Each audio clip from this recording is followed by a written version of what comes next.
Article 2 of the United States Constitution grants the president authority over foreign affairs, but that power comes with explicit limitations designed by the founders to prevent exactly what we're witnessing today.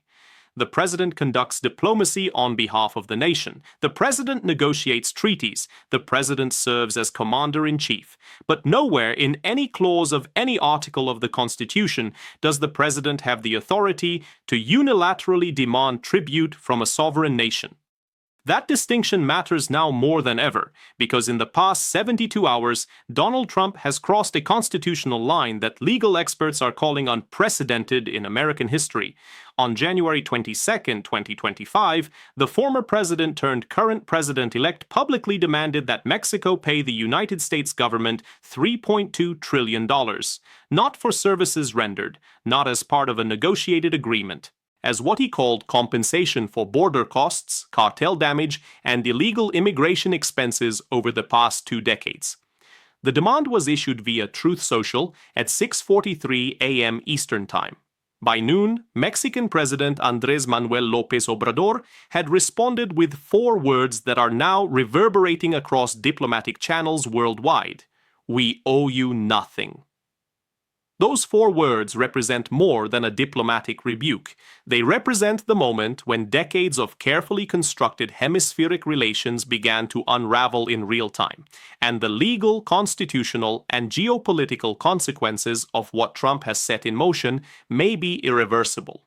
Let me be clear about what we're dealing with. This is not campaign rhetoric. This is not a negotiating tactic. This is the incoming president of the United States making a formal demand for payment from a neighboring sovereign nation with whom we share a 2,000-mile border, $1.8 trillion in annual trade, and mutual defense commitments under multiple international treaties. The number itself, $3.2 trillion, represents approximately 1.5 times Mexico's entire gross domestic product.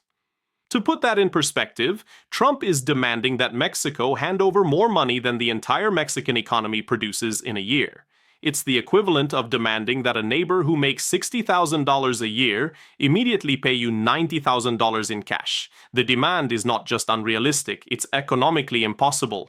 But the impossibility of the demand is almost beside the point. What matters is the constitutional crisis Trump has manufactured by making it. Former federal prosecutor Glenn Kirshner laid out the legal framework in an analysis published yesterday.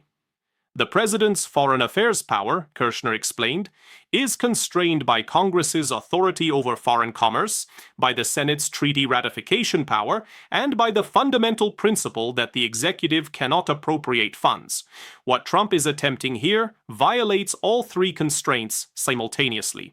Kirshner's analysis identifies at least 7 distinct constitutional violations embedded in Trump's demand, ranging from usurpation of congressional authority to potential violations of the Anti-Deficiency Act. But the constitutional problems are just the beginning. The real danger lies in what happens when those constitutional violations collide with international law, diplomatic precedent, and the practical realities of governing a nation that depends on cross-border cooperation for everything from energy supplies to auto manufacturing. Here's what happened, and I want you to understand the timeline because it reveals how calculated this crisis truly is. On January 15th, 7 days before Trump's public demand, his transition team leaked a document to the Washington Post outlining what they called a Western Hemisphere Economic Rebalancing Initiative. The document, which ran to 47 pages, claimed that Mexico had benefited disproportionately from NAFTA and USMCA trade agreements, and that the United States was entitled to retroactive compensation for security costs, border enforcement expenses, and economic damages from cartel activities. The leaked document cited no legal authority for these claims. It referenced no international treaties. It simply asserted that the United States was owed money and that Mexico should pay.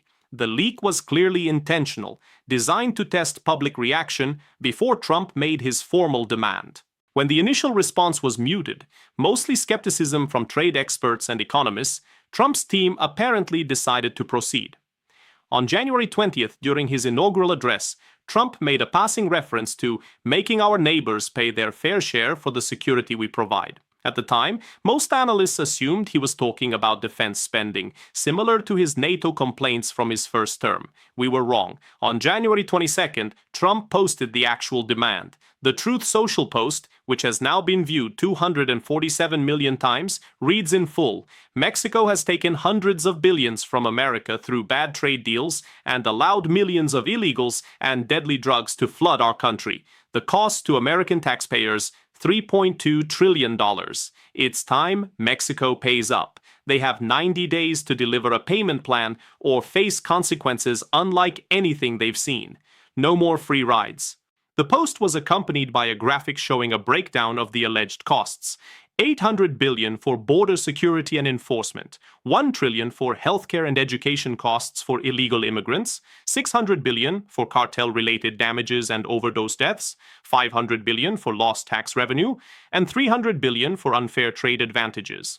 Not a single one of these figures is sourced. Not a single one is verified by any government agency or independent analysis. They are, in the most literal sense, numbers Trump made up. But that didn't stop him from demanding payment based on them. AMLO's response came 6 hours later. In a televised address from the National Palace in Mexico City, the Mexican president spoke for exactly 3 minutes. He calmly explained Mexico's position on trade, security cooperation, and bilateral relations. He noted that under the USMCA trade agreement, which Trump himself negotiated and signed, both nations agreed to specific terms that made no mention of retroactive payments. He pointed out that Mexico has spent $18 billion on border security operations at the southern border to help stem Central American migration. And then, in his closing statement, AMLO delivered the line that has now been translated into 47 languages and shared more than 1 billion times across social media platforms worldwide. The people of Mexico have a message for Mr. Trump, and it is very simple. We owe you nothing, not 1 peso, not now, not ever. This conversation is over. The diplomatic implications hit immediately. Within 12 hours, the Canadian Prime Minister's office issued a statement expressing serious concern about attempts to fundamentally rewrite the terms of continental trade relationships through unilateral demands. The European Union's Foreign Affairs representative called the demand a troubling precedent that undermines the rules-based international order. China's foreign ministry, in a rare moment of agreement with Mexico, stated that sovereign nations cannot be subject to financial extortion by other powers, regardless of size or military strength. But the most significant response came from an unexpected source. On January 23rd, 42 members of the United States Senate, including 17 Republicans, signed a letter to Trump stating that any attempt to collect payment from Mexico or to impose consequences for non-payment would require explicit congressional authorization under Article 1, Section 8 of the Constitution. The letter, led by Senate Foreign Relations Committee Chairman Jim Risch, makes clear that even members of Trump's own party recognize the constitutional crisis he's manufacturing. The power of the purse, the letter states, rests with Congress, not the executive. Any attempt to appropriate foreign funds or to impose economic penalties without congressional approval would be unconstitutional on its face. Now let's talk about why this matters beyond the immediate diplomatic circus. The constitutional framework that Trump is violating isn't some technicality. It's the foundational architecture that prevents presidential overreach in foreign affairs. Under Article 2, Section 2, the president has the power to make treaties, but only with the advice and consent of the Senate, and only if 2/3 of senators present concur. The president can negotiate agreements, but Congress appropriates the funds to implement them.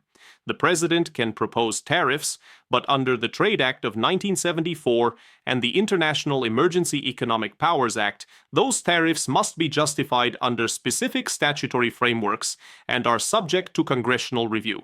What Trump is doing circumvents all of these checks. He's not proposing a treaty. He's not asking Congress to appropriate funds. He's not working through the legal frameworks that govern trade disputes. He's simply declaring that another country owes us money and demanding payment. Former constitutional law professor and current Yale Law School Dean Heather Gerken put it bluntly in an interview with CNN. If the president can unilaterally demand payment from foreign governments without congressional authorization, then the separation of powers is meaningless. Today it's Mexico. Tomorrow it could be Canada or Japan or Germany. The precedent being set here is that the president can shake down any country he wants, for any amount he wants, based on grievances he defines unilaterally. That's not how American government works. That's not how international law works. That's extortion dressed up as foreign policy. The legal framework that Trump is shattering goes beyond constitutional separation of powers. It strikes at the heart of international law and treaty obligations that have governed relations between nations for centuries. The Vienna Convention on the Law of Treaties, which the United States ratified in 1969, establishes that treaties must be performed in good faith and that parties to a treaty may not invoke provisions of domestic law as justification for failure to perform. The USMCA trade agreement, which Trump signed in January 2020, contains no provisions for retroactive payments, no mechanism for one party to bill another for alleged historical costs, and no process for unilateral demands. Under Article 31 of the USMCA, disputes must be resolved through consultation and negotiation, with binding arbitration as a last resort. Trump's demand bypasses all of these agreed-upon mechanisms entirely. Georgetown law professor and international trade expert Jennifer Hillman walked through the implications in testimony before the Senate Finance Committee yesterday. What President Trump is attempting, Hillman testified, is to retroactively rewrite the terms of a treaty he himself negotiated and signed. Under international law, this is known as material breach.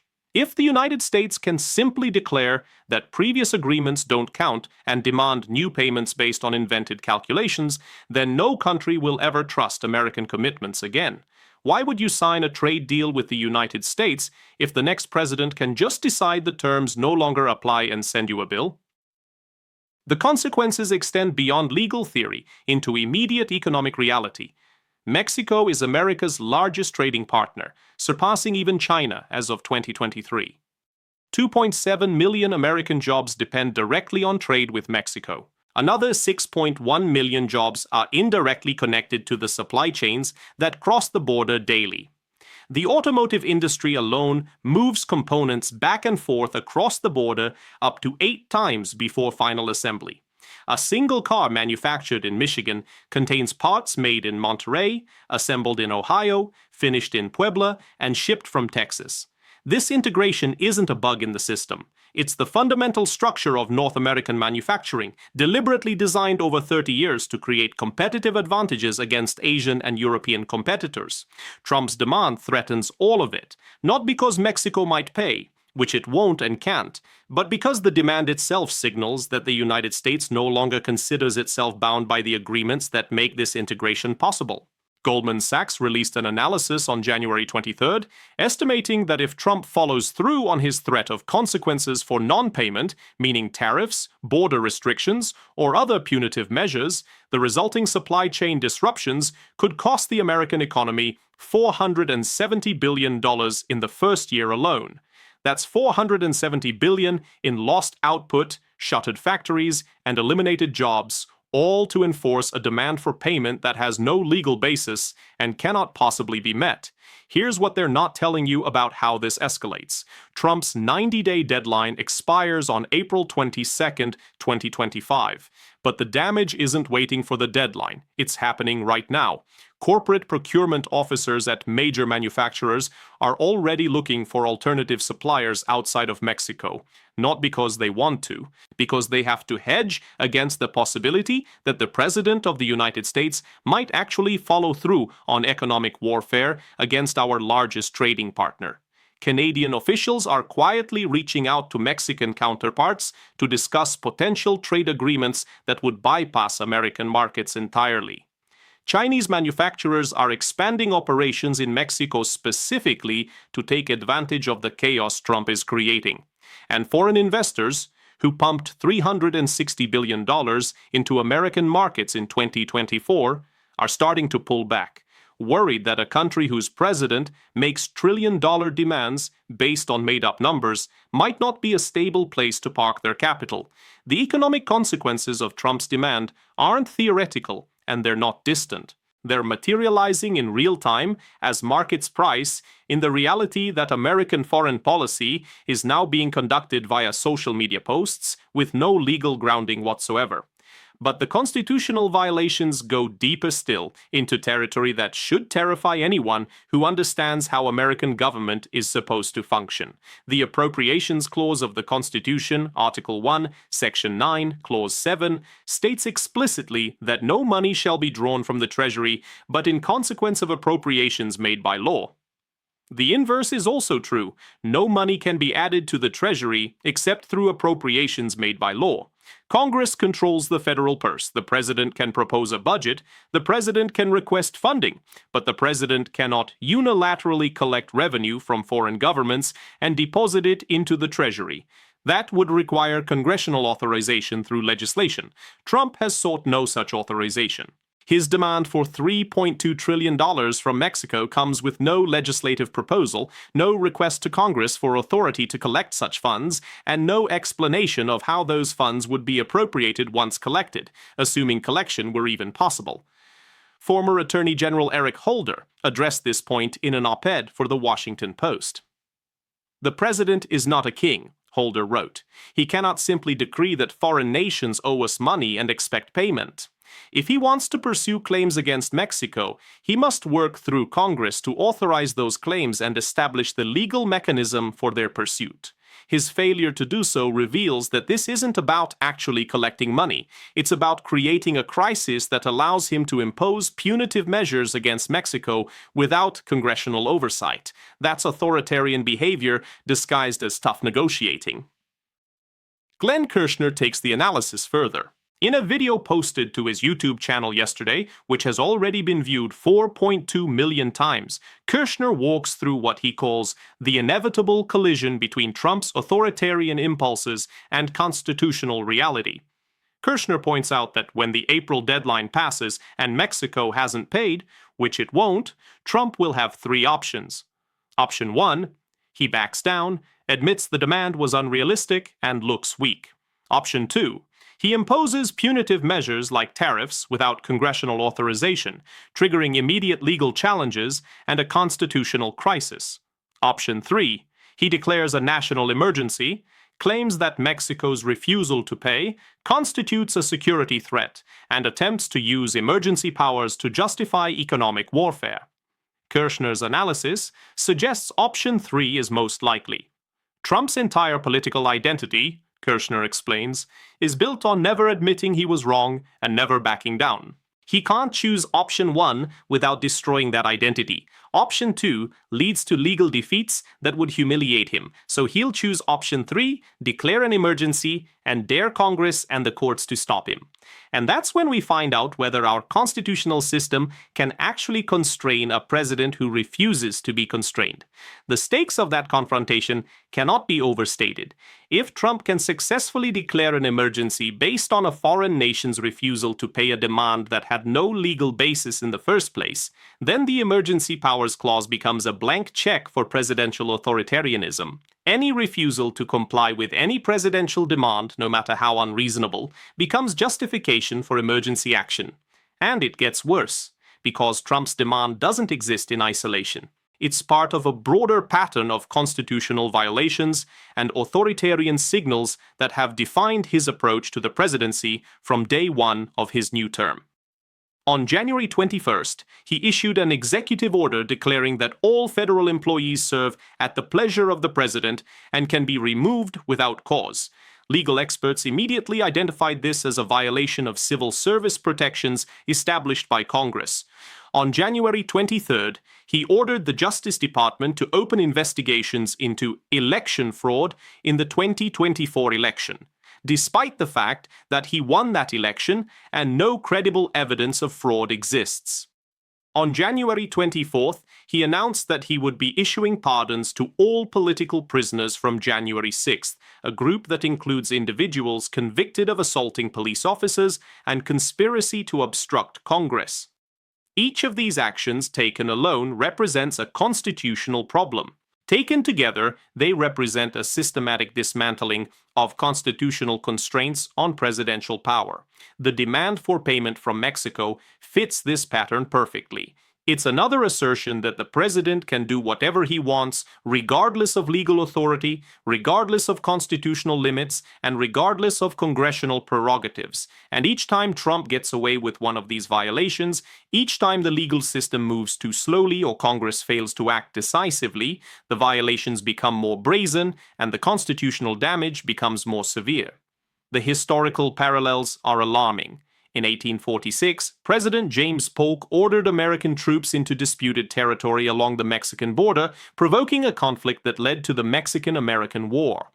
Polk did so without congressional authorization, based on his own determination that American interests required military action. The war resulted in the United States acquiring vast territories including California, Nevada, Utah, Arizona, New Mexico, and parts of Colorado and Wyoming. It also established a precedent that presidents could initiate military conflicts based on their own judgment of national interest, a precedent that has been abused repeatedly in American history from Vietnam to Iraq. Trump's demand for $3.2 trillion isn't military aggression in the traditional sense, but the constitutional logic is identical. The president has decided unilaterally that another nation owes us something, and he's prepared to impose consequences if they don't pay.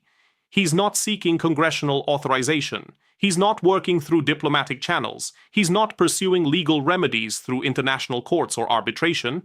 He's simply asserting presidential prerogative and daring anyone to stop him. Historian Doris Kearns Goodwin addressed this parallel in an interview with NPR. What we're seeing, Goodwin explained, is the same impulse that led to presidential overreach throughout American history. The difference is that previous presidents at least paid lip service to constitutional constraints. They sought congressional authorization, even if grudgingly. They worked through legal frameworks, even if those frameworks were stretched. Trump doesn't bother with any of that. He just acts and assumes that the system will bend to accommodate him. And so far too often it has. We are now at a convergence point where multiple constitutional crises, diplomatic catastrophes, and economic disasters are colliding simultaneously. Trump's demand has set off a chain reaction that threatens to destabilize North American trade, undermine American diplomatic credibility, trigger a constitutional confrontation over separation of powers, and establish precedents that future presidents will abuse for generations. The Mexican government has made clear it will not pay. Trump has made clear he will impose consequences. Congress is divided on whether to intervene. The courts will eventually be asked to rule on whether Trump's actions are constitutional, but that process will take months or years, during which time the damage will compound. And there is no clear path forward that doesn't result in either constitutional capitulation to presidential overreach or economic catastrophe from a trade war with our largest trading partner. This is what happens when the guardrails fail. This is what happens when political norms collapse. This is what happens when a president decides that the law doesn't apply to him, and no one has the power or will to enforce it. Glenn Kirshner summarized the situation in stark terms. We are watching, in real time, an American president attempt to extort a foreign government. That's not hyperbole. That's the accurate legal description of what's happening. And the fact that it's happening openly, that Trump is doing this via social media where everyone can see it, tells you everything about how far we've fallen. He's not even bothering to hide it anymore, because he's learned that there are no consequences. Congress won't impeach him, the courts move too slowly, and half the country either supports what he's doing or doesn't care enough to stop it. So he keeps pushing, keeps violating, keeps breaking down the constitutional barriers that are supposed to prevent exactly this kind of behavior. And unless something changes, unless Congress acts or the courts intervene or the American people demand accountability, he'll keep getting away with it until there's nothing left of the constitutional system we're supposed to be defending. The urgency of this moment cannot be overstated. We are not watching a typical political dispute. We are watching the foundations of constitutional governance being systematically demolished. Every day that Trump's demand stands unchallenged is another day that the precedent becomes more entrenched. Every day that Congress fails to assert its constitutional authority is another day that authority atrophies. Every day that the courts delay is another day that the rule of law becomes more theoretical and less real. The question before us is not whether Trump's demand is unreasonable or whether Mexico will pay. The question is whether we still have a constitutional system that can constrain presidential lawlessness, or whether we've already crossed into a post-constitutional reality where the president does whatever he wants, and we all just adapt to the new normal. That question will be answered in the next 90 days, and the answer will determine not just the future of American-Mexican relations, but the future of American democracy itself. We will continue tracking developments. Subscribe for fact-based analysis. This story is far from over.